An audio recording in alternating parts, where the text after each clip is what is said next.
Hey everyone, welcome to the Hospi Show. I'm Mark. I'm Alan. I'm the owner and operator of Hospi Homes. We manage midterm and short-term rentals. Um, you can find out more about us on this channel, obviously, as you're watching the videos. But also check me out on the Bigger Pockets forum under the midterm rental section. I'm active on there, answering people's questions, and you can see past questions I've already answered on there as well. Yeah, he's not telling you he's like one of the top 3 guys in this growing niche there. Trying to be humble, but thank Well, you. yeah, I mean, we don't know how many people are in that forum. Maybe there's like 50 people, and yeah, maybe it's small, but top 3 or 3. yeah, top 3 or 3. It's growing though. Yep. So to what extent we don't know. This is getting more popular, and Alan's been doing this for how many years? 6. Almost 7. Yeah. Going 7. Yeah. I've been doing it for 7. Like I started, and then Alan came, and so today we're gonna talk about that a little bit. Oh yeah. The topic of today's video is something we get asked a lot. You get asked a lot, and I get asked too. It's like, what's the worst that can happen? How often do you hear that? Or version of it, you know? Yeah, I mean, it's whether I'm asked in person or it's a common question I see on different online sites where people are asking. They're probably in the stage where they're thinking about doing an instrumental and they're thinking through all the things that can go bad, especially if someone's more risk adverse. So yeah, I see that question a lot. Whether I'm answering myself, but I see people asking it definitely. Okay. It's a fun question too because I like talking about our horror stories. Well, that's really what this video is about. Like a lot of people are asking, what's the worst that can happen? And the way Alan would answer that question is, hey, here's the worst thing that has happened. And so I think the worst thing that could happen to a person doing this, that's basically the scenario you found yourself in. Would you say that? Oh, well, yeah. I mean, when we talk about this, there's different things, right? For us, for me, it was doing a business like this full time, right? Quitting a W-2, going into it, and then what's the worst that could happen, right? If you're an owner who's setting up one midterm rental, the worst that could happen for you is something different. We'll talk about that too. Yeah. So just to back up because you're getting ahead of us. Alan quit his job. We had short-term rentals. We were doing arbitrage. We had 13 doors. It was 13 when we lost them, but when I quit, we had 7. Okay, see, he's already giving you guys hints of what happened here. Alan decided to quit his safe W-2 job and made a jump, which was not easy because he had one young, one young in, and then you had 3 very quickly after that. Yeah. And you guys were just on a single income at that point, right? Which Still was are, your W-2 job, and so you made the jump. And we had 7 arbitrage units for short-term rental, all in one place. And that must have been August of 2007, 18? 2019. 19. So August 2019, right before. So you know what? Yeah, the pandemic happened, and we were making 5 figures a month. That was net, right? Mm-hmm. Like not gross, but net. Off of like 7, we had quickly jumped to 13, and we're gonna jump to like 20 of them. That was the plan. That's why I quit. That's the plan, right? And then I remember that day we were like, oh, the pandemic, everything's shutting down, and we were close to Disneyland, and that was our thing. It's like, okay, well, and I remember telling you, it's like, well, at least Disneyland's still open. And that same day, you called me, and you're like, hey, they just closed the doors, and like Disneyland's closed. Oh, dude, like with like that same day, how many cancellations? It was, I would say, maybe within the next few days, probably all of them. All of them. That's insane. Like, well, I mean, yeah. Why would they still come, right? Because Disneyland's closed, and most of our bookings were people going to Disneyland. So we had 13 units. 13 units, and we had a bunch of debt because we purchased everything on cards at that point. It's making debt payments on the furnishing as well as the monthly rent we have to pay. Yes, and I was it would have worked. It just had to work for like 6 months, and we would have been like green, totally fine, and it didn't because those units came online. I want to say like January, and then March is when that shut down. Disneyland shut down. That's right. And so like I remember in December I was like, oh wow, it's still open, okay. And then March, like it's like March 10th or something. Something like 14th, I think it was like a Saturday. Yeah, well, it affected you a lot more than it did me, so like, that's why you remember it. Yeah, traumatic. But he called me and it was like, yeah, they closed, and it's like, oh, that's not good. But then everybody was dealing with that same problem, and we won't get into all the horrible details. But basically, we had a month to vacate this building like a year later. Would you say? Yeah. So related to the pandemic, but a little bit different. January, again, won't get too much into the weeds. January of 2021, so almost a year later, we had to leave that building, all 13 units. Yeah, it was a horrible deal. I mean, anyone that was in business at that time, it was just horrible overall, right? Yep. And we had this deal where they would let us stay. We paid prorated rent, but then like no one was making money. Even like the owners of the building were losing money. Everyone was losing money. What is it? The eviction moratorium. People weren't paying them rent. It was crazy. That was crazy. And so it's one of those sunk cost fallacy type of things where it's just like, okay, well, we should stay because we're still getting income, but not really. Yeah. And eventually we had to cut loose, and then we had 0 units. So here you are, about not even a year. Was it a year? Little over a year. Little over a year after you quit your job. You weren't making any money at that point. Barely anything. I was making enough to cover the basics, yeah. I mean, yeah, like a couple $1,000s a month. I think when I quit my W-2, I think we said $3,000 when I needed. Yeah. And if you're not from LA, like if you're from LA, I hope you're impressed by that. If you're not from LA, like, oh yeah, that's how much I make. But rents here, like you mentioned, it's $2,000. This is a studio. This is a studio. Right now it's $2,000. Back then it was probably like what, $1,400 something. Maybe, yeah. Well, higher. I think actually about like 15, 16. Because we had studios. Oh yeah. Yeah, we had like 1 or 2 of them. Sure, yeah. Yeah, something like that. Yeah. But I mean, that $3,000 wasn't coming from profit though. That was like coming from gross, which was still negative. It was just an operating expense. Yeah. That's just how bad things were. And so he quit his job. He has a kid. Now you have like 3. I have 3 kids now. Yeah, and it was like I wasn't making the business wasn't making money. You were making like salary, but the business wasn't making money. I would just draw money out. Yeah, like it was just crazy situation. So people are like, hey, what's the worst thing that could happen? That's the worst thing that could happen. You can quit your secure job. You can have like 3 kids, and the business cannot be making any money. We're negative. The business, I mean, that period where we lost the 13 units, there was almost no business, right?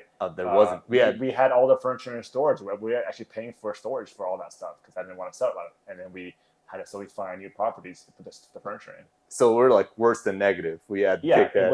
There was a negative cash flow every month while things sat in storage with 0 income. Right. We had like a bunch of storage, and we had the debt on the furniture, and then we had the EIDL loan, which I call it. Oh, I can't say that. That was deferred. But I can't say that. It's basically just negative, and it only made sense because we were planning to put all that furniture to work, right, as soon as possible. Yeah. And that, just some for context, back then that did work. It did work, and we basically lost the game of hot potato. Oh yeah. For 100-year event, right? We drew the short straw on that one. Global pandemic. But then so did a lot of other people, right? And the important part of this story is bad things can happen and will. Hopefully it's not as severe as that. But about a year later, where were we? Like in terms of income? So I would say, January 2021 is when we had to move out all those 13 units. October the same year, so about 9 months later, we stabilized as far as cash flow goes. Stabilized. That was around 9 units, 9 doors. And then since then, we've just been continually growing. Now we're at 21. Yeah, you say stabilize, you mean break even, right? Yeah. Like our income was basically income covering our expenses. Okay. Yeah. And so we went from nothing, like 0. How long did that last? How long were you with 0 doors? So I'm thankful because the same month we were moving out those units, we were getting in 1 new one, and that was it was our first management property. And that's what kind of moved us. 1 unit. Yeah. 1 unit. So, and then like, it was about, I would say about 1 a month after that, right? So in 10 months, we got to 9 units. So just hustling, working my network, and about 1 new unit each month until we stabilized. Yeah. And the unsung heroes of the story are Alan's family. They're not here to talk to us. Oh man, but, yeah. I can't imagine that was easy on that front. My wife held down the fort at home. So January 20, this is kind of just another little nugget there. January 2021 is when we lost the units. February 2021 is when my 3rd youngest daughter was born. So we were, and that year was having a newborn.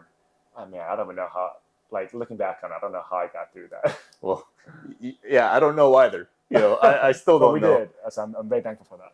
I wasn't there, I'm a part of his family or anything, but I couldn't imagine what that was like. But if you have questions about the worst case scenario, I mean, there's a reason he's the number 3 guy there. He's been through a lot. on the forum at least. And within a year, we were stabilized at 9 units, which meant break even. Yeah, We're, financially. Yeah. we're no longer red, and now we're at 20. We're going to be at 24 next month, right? And so, is it okay to say how much we're making generally? Like, I don't have. It's not the same. So it's like we have 18 units doesn't mean we have like a massive 550. Yeah, Because we had the scale too, right? Yeah. And there's like And expenses. yeah, and, exactly. like- You know, like any business, as you grow, we're growing the team. We're paying for more software that automates things and manages things. So the expenses do kind of go up a little bit, until you kind of skyrocket. But it's definitely from a non-financial point of view, it's definitely much more secure and less stressful, as far as personally on me and my family. The income is reliable. Income's higher than it was before, and that's just that's the direction we're going to continue going in. Yeah, and I think the income is almost to where we were, but that was all short-term rental back then. Mhm. So like we are, I would say, more stable now because midterm rentals are more of the mix. Yeah, and it's like, man, that's a lot more predictable than what we were doing before. Yeah, specifically, we're doing short-term rental arbitrage, but now we're also doing the management model, right? Which has different pros and cons as far as less risk with the management model. We're not buying furniture, we're not paying rents and stuff like that. So yeah, so I mean, it's overall better. Oh yeah, much better. Like, now. we're climbing back. We're close to like what we were making before. I mean, ish. It's and then the groundwork is there for growing, which is why I think I mentioned earlier the past few months a lot more opportunities. Yeah, it doesn't feel like we're on like short-term rental drugs anymore. Kind of felt that way back then. It was like exciting and stressful. Everything was fast. Yeah. It's like you're snorting STR and it's like you feel high on it. Yeah. But then like there's all these downsides when it blows up if you don't do it right. Now, there's some places still really good model. We still do it. Yeah. But it in our last video we were like, why wouldn't you mix long-term with midterm units, right? Yeah. And like that doesn't make sense to me. I'd make them all midterm, but you wouldn't make them all short term for these reasons. Sure, right? You do want to mix, and that's a scenario where it's like, you definitely want to mix those two things. So, but what would you say? And we've had maybe 4,000-5,000 stays ish. We don't know, but it's thousands. We've hosted thousands of people. Specifically, you have at this point. We don't have those types of problems anymore. Those are like existential business problems. That was the main. Yeah, that was the big one. Definitely. That was the big one. Give us like one problem that you have today. Like, what type of issues do you have today? So there's categorically midterm rental tenants compared to short-term guests, like you should call them, vastly better as far as the quality of guests. And it makes sense if you think about it. When someone books a midterm rental, they're treating it as their home, right? Much more similar to a long-term rental tenant. We have, and I won't get into it maybe for a future video, I can think maybe 4 or 5 really fun horror stories of bad short-term rental guests we've had before. Maybe a quick highlight from my favorite one probably is they stayed at the property and robbed a liquor store nearby, and the evidence from the the safe deposit box was in our unit, and the police came and all that. That's fun. I didn't even know about that. I remember if I give you more details. Another one where they broke into our supply closet and stole a bunch of shampoo. I don't know how much value they got out of that. Some other people just messy, trashing places. Those kind of stories are fun.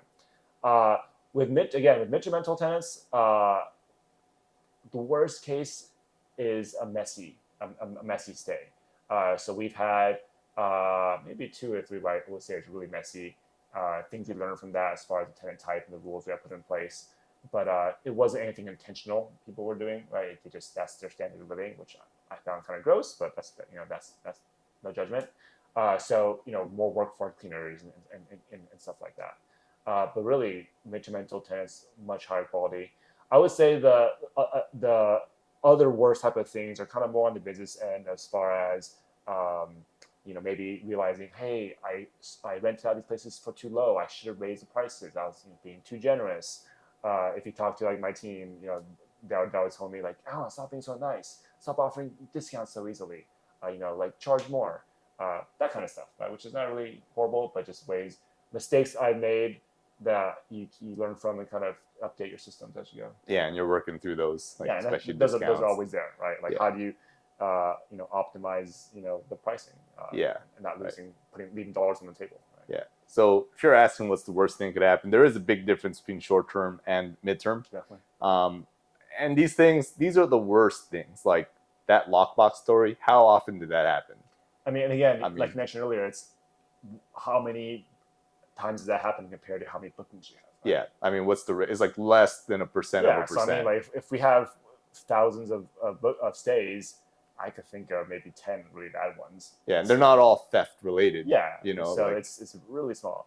Like percentage wise, right, really small. yeah, like so that's the only. Well, I know that we had two like theft stories. Mhm. That's one. That's like the worst one. Well, that one technically was they didn't steal from us; they stole from the liquor Well, store. they nearby. still stole. Yeah, that's. Another two theft ones where they're trying to steal stuff out of our unit, right? Yeah. TV. I remember that they like stole one TV, and I was like offended they didn't steal more. It's like, well, who just steals this thing? Yeah. Like, so you don't know what you'll get, and you can create. It's not like we had dumpy listings. Like we really gave thought.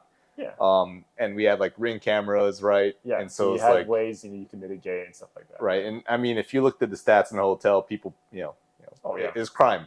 It's just mitigation, and I can count on one hand how many times something bad happened. And when I was there, it wasn't that severe. We just had like some trolls that were trying to like mess with our reviews, and we had like 1,000 of them. So it's like, yeah, sure, leave us a bad There's review. those. If you want to hold us hostage, right? Give me Like, a refund. I'll give you a bad review. yeah, it's just like you like used the whole thing and you enjoyed it, and it's like now you eat the food and ask for a refund. right. But yeah, I guess that's just more run of the fair. So if you're watching this, don't be afraid. Like these are once in every 1,000 stay events. They're very rare. If you make your listing good, you can address a lot of these problems before they come. But problems will come. Would you say that's true? Yeah. I mean, the way I give advice about this is you want to prepare for the problem, so you minimize the downside of when it does happen, because it will. But another very important thing, if I think back to my own development as a business owner, I've learned what I've learned. I am who I am now as far as business owner because of those experiences, right? So as long as you minimize the downside and you learn from it, it's almost a benefit, right, to go through these challenges. You just don't want the fatal mistake to happen where you can't recover from it. I mean, it kind of had. No, but not from. It Yeah, wasn't our it fault. was nearly fatal, but exactly, Yeah. Where you, again, global pandemic, right? Yeah. But even for that, right, like it's the experience from that. What I had to, I would say the main thing I learned there was what I had to pull out of myself to like, I remember that month, right, when we knew we had to move out, I just told myself, well, I gotta do it. I wasn't entertaining the thought of how can I do it? Like, no, I just gotta do it. So being tested that way is a big confidence booster for me. That I've gone through that. I did it. I can move forward and not be afraid of other risks that we might have. Yeah. Well, that was quite the ride, and we're not sharing that to puff up our own egos. Hopefully, that was entertaining for you. Definitely is funny looking back, but not funny at the same time. Aware that, yeah. Right? Really, it's just so that you have hope that if you just keep going and you have a good model and you do everything right, you'll mitigate a lot of the losses. But there are some things you can't avoid. I mean, you know what I mean? Some things are out of control. Yeah, and looking at Alan today, like the business he operates is stronger, in my opinion, than it was before. Definitely. And that just comes from perseverance. So if you're gonna do this, you gotta like really do your research and be committed to it. Don't go in half-hearted. If you were half-hearted, you would have never made it. Oh no, I You would have never made it. There's a sense of, there's this phrase I wish I remember where I heard this from, but there's a quote, this idea of, how did it go? It wasn't burn your bridges. That's the wrong one. But this concept of going out there and severing your lines of support behind you, because then you have to figure it out. For example, for me, if I had my W-2 income still, right, I might be like, all right, whatever, I'm okay still. But because I was all in, that was our livelihood.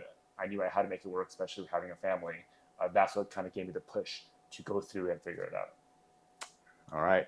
Well, if you want to know more about Alan, come find him on the Bigger Pockets forum. I doubt you've shared that story on the forum, so you'll have to ask him about that personally. But now that it's out there on the internet, you can ask him what that's Happy to like, share. especially if you got kids. So, because he had 3 of them when that happened. We can talk about this more, but we won't. If you found that entertaining, go ahead and like the video, subscribe to the channel. And if you're interested in learning more, go to Bigger Pockets forums and find Alan there. Thank you for your time, and we'll see you in the next video.